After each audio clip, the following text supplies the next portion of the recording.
Hello hi नमस्कार friends, कैसे हैं आप सभी। आरआरबी एनटीपीसी 2026 के जीके जीएस के इस वीडियो में आपका स्वागत है। फ्रेंड्स, इस वीडियो सीरीज में आरआरबी एनटीपीसी के कुल 24 सेट्स का डिटेल एक्सप्लेनेशन कर रहे हैं, जिसमें आज हम लोग फिजिक्स के क्वेश्चंस को डिस्कस करेंगे। आज है एनटीपीसी का वीडियो नंबर 9। तो जिन्होंने अब तक चैनल को सब्सक्राइब नहीं किया है, प्लीज़ चैनल को लाइक शेयर एंड सब्सक्राइब जरूर करें। इसकी पीडीएफ ऑलरेडी हमारे टेलीग्राम चैनल द जीके 360 पर शेयर कर दी गई है, आप इसे वहां से डाउनलोड कर सकते हैं। तो चलिए वीडियो स्टार्ट करते हैं। तो आज का पहला सवाल है, विपरीत दिशाओं में गतिमान दो समान तरंगों के व्यतिकरण इंटरफेरेंस से कौन सी तरंगें उत्पन्न होती है। Which type of waves are produced by the interference of two identical waves moving in opposite direction. तो अपोजिट डायरेक्शन में क्या होगा, स्टेशनरी वेव्स अप्रगामी तरंगें उत्पन्न होगी, जिसमें ऊर्जा का ट्रांसफ़र नहीं होता है। ऊर्जा का ट्रांसफ़र नहीं होता है। जैसे इसके उदाहरण है गिटार स्ट्रिंग, और दूसरा है ऑर्गन पाइप। ठीक है, तो राइट आंसर होगा B, stationary waves. Next question है, ऊष्मागतिकी के खुले निकाय के संबंध में निम्नलिखित में कौन सा कथन सही है। Which of the following statements is correct regarding an open system in thermodynamics. Option है, निकाय एवं परिवेश के बीच ऊर्जा और द्रव्य का विनिमय होता है। There is an exchange of both energy and matter between the system and surroundings. तो ए इसका राइट आंसर। 20 मीटर ऊंची झील के तल पर जल दाब कितना होगा। What will the water pressure at the bottom of a lake 20 meters deep? तो इसका फार्मूला होता है P बराबर PGH। P हो गया 1000, 1 kg लीटर है, तो 1 kg लीटर को चेंज करेंगे तो 1000 kg मीटर क्यूब में होगा।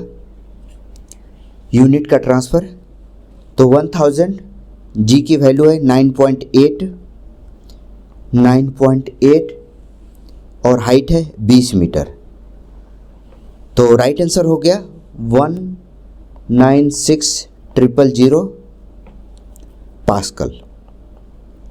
तो राइट आंसर हो गया सी। नेक्स्ट क्वेश्चन है, ऊष्मागतिकी के किस निकाय में निकाय एवं परिवेश के बीच ऊर्जा या द्रव्य का कोई विनिमय नहीं होता है। इससे पहले वाले सवाल में देखे थे, जिसमें ओपन था तो उसमें क्या होता था, ऊर्जा का विनिमय होता था, जैसे खुले हुए बर्तन में पानी गर्म करना। यहाँ कहा गया है कि द्रव्य का कोई विनिमय नहीं होता है, ऊर्जा या द्रव्य का कोई विनिमय नहीं होता है। In which thermodynamic system is there is no exchange of energy और matter between the system and surroundings. तो इसका राइट आंसर क्या होगा। ऑप्शन है पार्शियल क्लोज्ड, आइसोलेटेड, ओपन या क्लोज। तो इसका राइट आंसर होगा आइसोलेटेड। अब इसके उदाहरण से आप समझिएगा। आइसोलेटेड सिस्टम में क्या होता है, इसमें ऊर्जा का, एनर्जी का विनिमय नहीं होता है। ठीक है, टेम्परेचर का भी विनिमय नहीं होता है। जैसे इसका उदाहरण है थर्मस फ्लास्क, इसका आदर्श उदाहरण है। तो राइट आंसर होगा बी, आइसोलेटेड। साधारण सूक्ष्मदर्शी में किस प्रकार के लेंस का उपयोग किया जाता है। Which type of lens is used in a simple microscope. Option है समतल दर्पण, अभ्यावतल, समतल अवतल, अभ्यावतल, अभ्योत्तल या बेलनाकार। Plano concavo, convex, by convex या सिलिंड्रिकल। तो आपको पता है सिंपल माइक्रोस्कोप में कन्वेक्स लेंस का यूज होता है, इसे ही बाई कन्वेक्स कहा जाता है, बाई कन्वेक्स। तो राइट आंसर हो गया सी। मैग्नीफाइंग ग्लास आपने देखा होगा, इसमें भी इसी का प्रयोग किया जाता है, बाई कन्वेक्स का। कांच के प्रिज्म के द्वारा स्पेक्ट्रम का निर्माण डैश के कारण होता है। Formation of spectrum by a glass prism occur due to प्रकीर्णन, अपवर्तन, परिक्षेपण या परावर्तन। जब एक प्रिज्म पर प्रकाश की कोई किरण पड़ती है तो यह प्रिज्म के द्वारा 7 भागों में विभाजित हो जाती है। ठीक है, ऐसे स्कैटर हो जाती है। यह इसका अरेंजमेंट होता है VIBGOR, विबग्योर कहते हैं। यानी जब सूर्य की रोशनी किसी प्रिज्म पर पड़ती है तो यह 7 अलग अलग रंगों में विभाजित होती है, जिसमें सबसे ऊपर होता है वायलेट सबसे ऊपर होता है और सबसे नीचे रेड होता है। वायलेट में क्या होता है, सर्वाधिक विचलन होता है। रेड में विचलन कम होता है, जिसके कारण रेड लाइट का प्रयोग खतरे के सूचक के रूप में किया जाता है। तो यह किसकी वजह से होता है, तो यह डिस्पर्सन की वजह से होता है। तो राइट आंसर हो गया सी, डिस्पर्सन। गैसों में संचरण करने वाली तरंगें निम्नलिखित में से कौन सी है? Which of the following waves propagate through gases? तो यह लॉन्गिट्यूडनल वेव्स होता है, लॉन्गिट्यूडनल वेव्स, सी इसका राइट आंसर होता है। यह तीनों में संचरण करती है, किसमें? सॉलिड, लिक्विड और गैस में। तो राइट आंसर हो गया लॉन्गिट्यूडनल वेव्स। एक होता है ट्रांसवर्स, केवल सॉलिड और लिक्विड में यह प्रोपगेट होता है। तो राइट आंसर हो गया सी, लॉन्गिट्यूडनल वेव्स। जब एक स्प्रिंग को उसकी साम्यावस्था से संपीड़ित किया जाता है तो इसकी स्थितिज ऊर्जा, when A spring is compressed from its equilibrium position, it's potential energy. जब हम किसी स्प्रिंग को खींचते हैं तो क्या होता है, उसकी स्थितिज ऊर्जा बढ़ जाती है, इंक्रीज हो जाती है। स्प्रिंग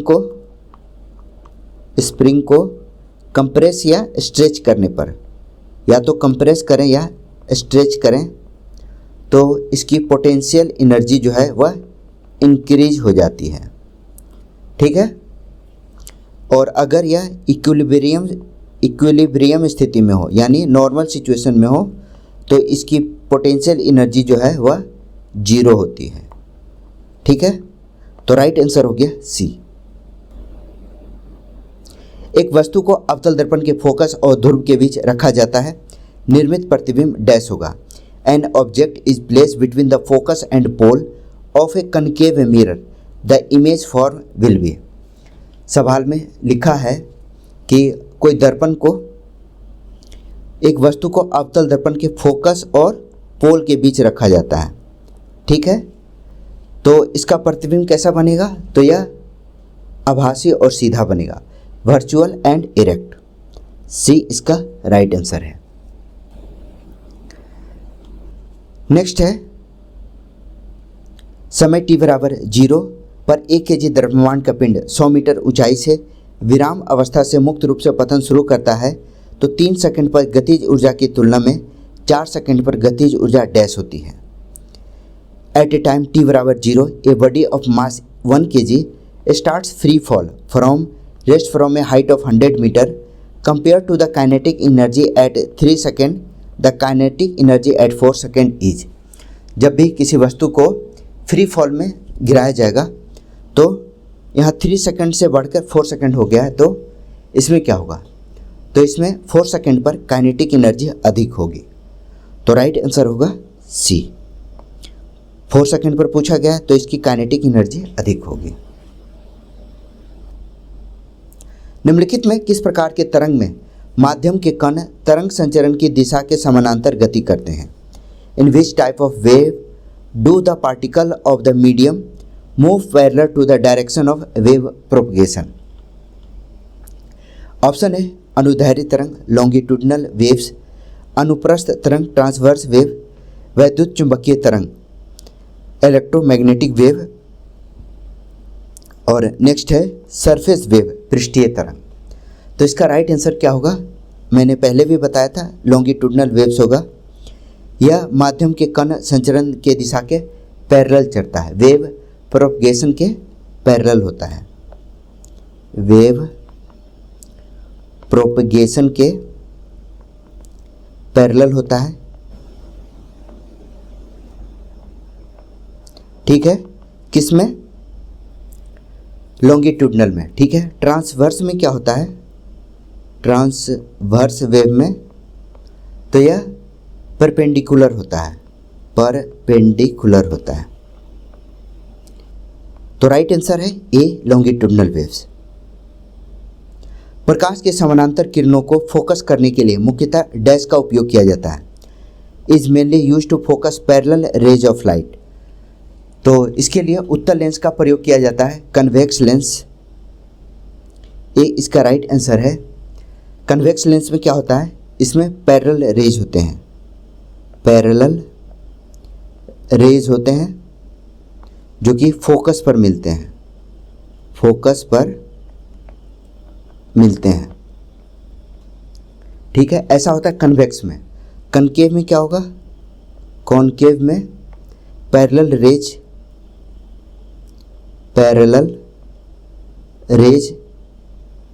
डाइवर्ज होते हैं, डाइवर्ज होते हैं। तो राइट आंसर है ए, कन्वेक्स लेंस। किसी पदार्थ के अवस्था परिवर्तन के दौरान प्रति इकाई द्रव्यमान में स्थानांतरित उष्मा की मात्रा को क्या कहते हैं? What is the amount of heat transferred per unit mass during the change of state of a substance cold. तो यह लेटेंट हीट की परिभाषा है, गुप्त उष्मा, जिसमें अवस्था परिवर्तन, तापमान नहीं बदलता है पर अवस्था बदल जाती है। गुप्त उष्मा में क्या होता है? तापमान नहीं बदलती है लेकिन अवस्था बदल जाती है, अवस्था बदलती है। तो राइट आंसर है लेटेंट हीट। जूल के तापन नियम के अनुसार किसी प्रतिरोधक में उत्पन्न उष्मा डैश होती है। According to Joule's law of heating the heat produce in a resistor is. तो यह जूल्स लॉ के अकॉर्डिंग होता है, यह धारा के वर्ग के अनुक्रमानुपाती होता है, धारा के वर्ग के अनुक्रमानुपाती है, directly proportional to the square of current. इसका फॉर्मूला होता है H बराबर I स्क्वायर RT। ठीक है, निम्नलिखित में कौन सा विकल्प वायु में ध्वनि की चाल के सबसे निकट है? तो ध्वनि की चाल एयर में कितनी है? एयर में ध्वनि की चाल है 340 मीटर पर सेकंड। ठीक है, वहीं वाटर में है 1500 मीटर पर सेकंड। सबसे ज़्यादा स्टील में होता है, स्टील में 5100 मीटर पर सेकंड। तो राइट आंसर क्या होगा? सवाल में पूछा गया है वायु में ध्वनि की चाल, तो 340 मीटर पर सेकंड। सी इसका राइट आंसर है। निम्नलिखित में से किस भौतिक विज्ञानी के प्रयोगों के माध्यम से जड़त्व नियम की मूलभूत समझ स्थापित है? Through the experiment of which physicist by the fundamental understanding of the law of inertia establish. Law of inertia, जड़त्व नियम की मूलभूत समझ किसे थी? Archimedes, Albert Einstein, Galileo Galilei या माइकल फैराडे। तो गैलीलियो ने जड़त्व की अवधारणा दी थी न्यूटन से पहले। न्यूटन ने इसे फॉर्मल लॉ के रूप में स्थापित किया था। तो गैलीलियो ने इंक्लाइन प्लेन एक्सपेरिमेंट से, इंक्लाइन प्लेन एक्सपेरिमेंट से जड़त्व की परिभाषा दी थी, जड़त्व की अवधारणा दी। और न्यूटन ने इसे क्या किया था? इसे फॉर्मल लॉ के रूप में स्थापित किया था, फर्स्ट लॉ ऑफ मोशन। किसने दिया था? न्यूटन ने। तो राइट आंसर हो गया गैलीलियो गैलीली। सी इसका राइट आंसर है। व्यतिकरण, इंटरफेरेंस और विवर्तन, डिफ्रैक्शन में प्रकाश ऊर्जा का क्या होता है? What happens to light energy in interference and diffraction. Interference और डिफ्रैक्शन में क्या होता है, ऊर्जा ना बनेगी ना नष्ट होगी, तो क्या होगी, यह पुनर्वितरित हो जाती है, इट गेट्स रीडिस्ट्रीब्यूटेड। सी इसका राइट आंसर है। इसमें क्या होता है, रीडिस्ट्रीब्यूशन हो जाता है, ऊर्जा संरक्षण का नियम इस पर लागू होता है, ऊर्जा संरक्षण का नियम इस पे लागू होता है, तो सी इसका राइट आंसर है। मुक्त पतन फ्री फॉल किस प्रकार की गति से संबंधित है? Free fall is associated with which type of motion? Free fall की परिभाषा क्या है? यह एक समान रूप से त्वरित होता है, यूनिफॉर्मली एक्सेलरेटेड, तो सी इसका राइट आंसर हो जाएगा।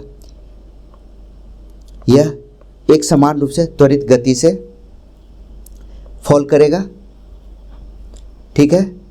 फ्री फॉल में त्वरण क्या होता है, नियत होता है, फ्री फॉल में एक्सेलरेशन जो है वह नियत होता है,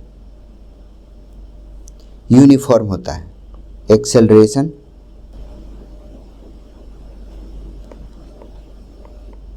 यूनिफॉर्म होता है, ठीक है। तो राइट आंसर हो गया सी। पोलराइड ग्लास का उपयोग फोटोग्राफिक कैमरे में क्यों किया जाता है? Why is polaroid glass use in photographic cameras? First option है, यह कैमरे के रिजोल्यूशन में सुधार करता है, यह छवि प्रसंस्करण में सुधार करता है, इट इम्प्रूव्स इमेज प्रोसेसिंग, यह लेंस के ऑटो फोकस में सहायता करता है, यह भी नहीं है, ध्रुवीकरण के कारण यह प्रकाश की तीव्रता को आधा कर देता है, due to polarisation it reduce the intensity of light to half. तो इसका राइट आंसर क्या होगा? इसका राइट आंसर है डी। इसी कारण एंटी ग्लेयर ग्लासेस का प्रयोग किया जाता है, एंटी ग्लेयर ग्लासेस का प्रयोग कैमरा में किया जाता है, कैमरा फिल्टर्स में इसका उपयोग किया जाता है, कैमरा फिल्टर्स में, तो राइट आंसर हो गया डी। ऊष्मागतिक ताप को मापने के लिए प्रयुक्त एसआई मात्रक, the SI unit of major thermodynamics temperature is, तो इसके नापने का एसआई यूनिट है केल्विन, ए इसका राइट आंसर है। सेल्सियस जो है वह कॉमन है, सेल्सियस कॉमन यूनिट है, कॉमन यूनिट है। फ़ारेनहाइट यह ब्रिटिश यूनिट है, ब्रिटिश, तो याद रखिएगा एसआई यूनिट जो है ऊष्मागतिकी ताप का वह है केल्विन, तो ए इसका राइट आंसर है। जब प्रकाश एक पारदर्शी माध्यम से दूसरे पारदर्शी माध्यम में प्रवेश करता है तो निम्नलिखित में कौन सी परिघटना होती है? When light enters from one transparent medium into another transparent medium, which of the following phenomena occurs? क्या होगा? ऑप्शन है अपवर्तन, प्रकीर्णन, विवर्तन या परावर्तन। तो जब प्रकाश एक माध्यम से दूसरे में जाती है तो मुड़ जाती है, यह किसके कारण होता है? तो यह रिफ्रैक्शन के कारण, अपवर्तन के कारण होता है, ठीक है। इसी के कारण आपने देखा होगा कि डेंस काफ़ी गहरा पानी भी है वह गहरा नहीं दिखता है, यह किसके कारण होता है? एंगल ऑफ रिफ्रैक्शन के कारण होता है। किसी बाल्टी में सिक्का को डाल देंगे तो वह काफ़ी गहरा होने के बाद भी ऊपर उठा हुआ प्रतीत होता है, यह सब जो इफेक्ट है वह रिफ्रैक्शन के कारण होता है, तो ए इसका राइट आंसर है। किसी वस्तु को भूमि से ऊपर उठाने पर किस प्रकार की ऊर्जा संग्रहित होती है? Which type of energy is stored when an object is lifted above the ground? Option है इलेक्ट्रिकल एनर्जी, विद्युत ऊर्जा, हीट एनर्जी, पोटेंशियल एनर्जी या गतिज ऊर्जा। तो वस्तु उठाने पर कौन सी ऊर्जा लगेगी? तो यह है potential energy, potential energy use होता है, सी इसका राइट आंसर है। ऊंचाई बढ़ने पर क्या होगा? पोटेंशियल एनर्जी बढ़ेगी, ठीक है। गिरने पर जो पोटेंशियल एनर्जी है वह काइनेटिक एनर्जी में कन्वर्ट हो जाएगी और बदलती है, काइनेटिक एनर्जी उसमें लगेगी गिरने पर, तो राइट आंसर हो गया सी पोटेंशियल एनर्जी। जब कोई पिंड गति में हो तब कौन सी भौतिक राशि शून्य होती है? Which physical quantity can be zero even when a body is in motion. तो जब सवाल में कहा गया जब पिंड गति में हो तो कौन सी भौतिक राशि शून्य होती है, जब गति में रहेगी तो डिस्प्लेसमेंट नहीं होगा, यानी not change of position, not change in position, यानी इसका राइट आंसर होगा डिस्प्लेसमेंट, विस्थापन। सी इसका राइट आंसर है। एक वक्र दर्पण के उदाहरण की पहचान कीजिए। Identify an example of A curve mirror. Option है काष्ठीय स्पैचुला, लैडर, चमकदार चम्मच या प्रिज्म। सवाल में कर्व पूछा गया है तो राइट आंसर होगा शाइनी स्पून। शाइनी स्पून यह कैसा होता है, इसका इनर सरफेस जो होता है, शाइनी स्पून का इनर सरफेस वह होता है कनकेव मिरर, कनकेव मिरर, और आउटर सरफेस जो है, आउटर सरफेस वह कन्वेक्स मिरर के जैसा होता है। ठीक है, तो राइट आंसर हो गया चमकदार चम्मच, शाइनी स्पून। किसी वस्तु के संवेग को उसके द्रव्यमान और वेग के गुणनफल के रूप में परिभाषित किया जाता है तो उसकी एसआई इकाई क्या है। If momentum of an object is defined as the project of its mass and velocity, what are the SI units, its SI unit. तो मोमेंटम की एसआई यूनिट क्या होगी, केजी मीटर सेकंड। ए इसका राइट आंसर है।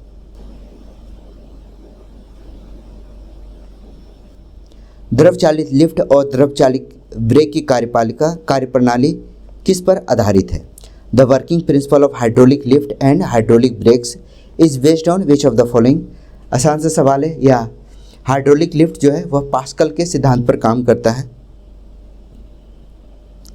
Pascal के सिद्धांत में क्या होता है, बंद द्रव पर लगाया गया दबाव सभी दिशाओं में समान रूप से संचारित होता है। एक लिक्विड होता है इसीलिए इसे द्रव चालित ब्रेक किया जाता है।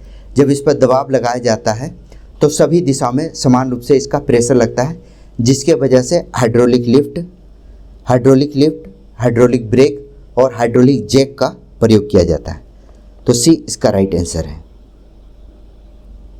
निम्नलिखित में कौन सा विकल्प अविक्षुब्ध वस्तुओं को विरामावस्था में रहने या समान वेग से गतिमान रहने की प्रवृत्ति का सर्वोत्तम रूप से वर्णन करता है।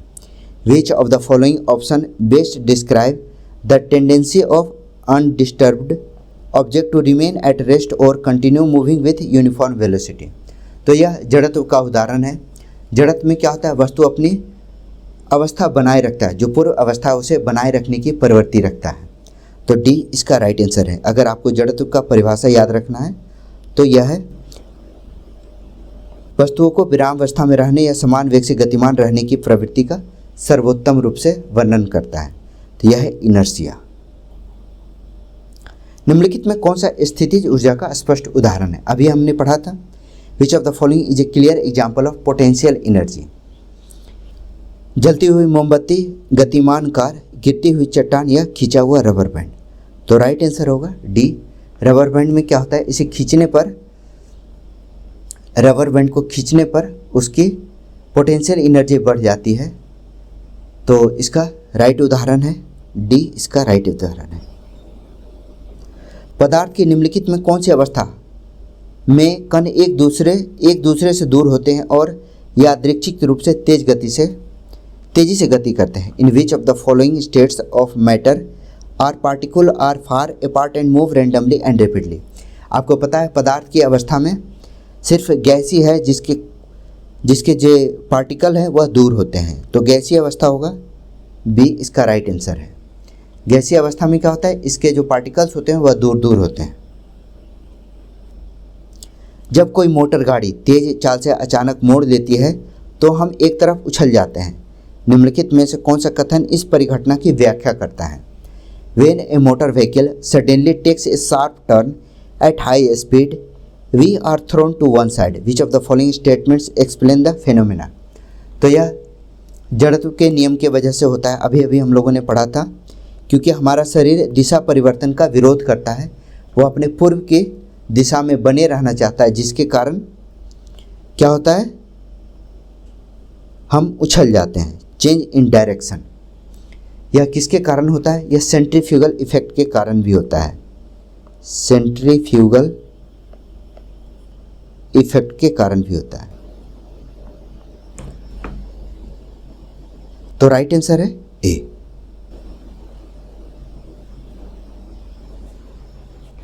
नेक्स्ट क्वेश्चन है, किसी वस्तु की कुल यांत्रिक ऊर्जा किन दो प्रकार की ऊर्जाओं से मिलकर बनती है? A body's total mechanical energy is made up of which two form of energy? आपको पता है यांत्रिक ऊर्जा दो तरह की होती है, कौन सी? एक काइनेटिक एनर्जी और एक पोटेंशियल एनर्जी। ए इसका राइट आंसर है। निम्नलिखित में कौन सा पदार्थ विद्युत का सुचालक है? Which of the following substance is a good conductor of electricity? Option है रबर नहीं होता, ग्लास नहीं होगा, लकड़ी नहीं होगा, कॉपर इसका राइट आंसर है। मेटल है, कॉपर विद्युत का सुचालक होता है, इसीलिए इसका विद्युत उपकरणों में कॉपर का प्रयोग किया जाता है। डैश को मात्रक क्विंटल का उपयोग करके मापा जाता है, is measured using the unit quintal. तो क्विंटल किसका मापक है? तो यह वजन का मापक है, वेट। क्विंटल 1000 100 kg को 1 क्विंटल कहा जाता है, 100 kg को 1 क्विंटल कहा जाता है। तो राइट आंसर है 1। तो ये था आरआरबी एनटीपीसी का वीडियो नंबर 9। वीडियो कैसा लगा कमेंट सेक्शन में जरूर बताइए। चैनल को लाइक शेयर एंड सब्सक्राइब जरूर करें। मेरा नाम है Rahul Sinha. Thank you for watching.